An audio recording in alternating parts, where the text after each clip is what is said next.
அனைவருக்கும் தமிழ் வணக்கம். எங்கும் தமிழ் வணக்கம். அருமையான என் தமிழ் நண்பர்களே, உங்கள் அனைவருக்கும் என்னுடைய தமிழ் வழியாக இந்த திருக்குறளை உங்களுக்கு சொல்றேன்.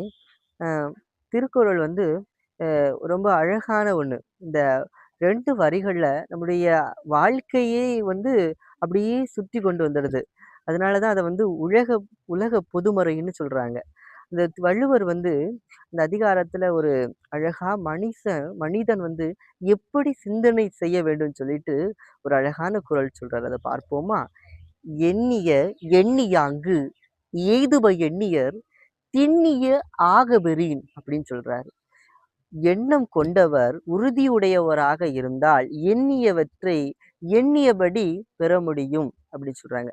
அதனால நல்ல ஒரு எண்ணம் உடையவர்களாக இருக்க வேண்டும். அதான் அழகா சொல்லுவாங்க, "எண்ணம் போல் வாழ்க்கை" அப்படின்னு முதியவர்கள் சொல்லுவாங்க. பார்த்துருக்கீங்களா? அதுபோல நம்மளுடைய எண்ணம் என்னைக்குமே உயர்ந்த எண்ணமாக இருக்க வேண்டும். உயர்வதெல்லாம் எண்ணுவது உயர்ந்த எண்ணமாக இருக்க வேண்டும். அப்படின்னு வள்ளுவர் இன்னொரு ஒரு குறள்லயும் சொல்லுவாரு. அனைவருக்கும் நன்றி.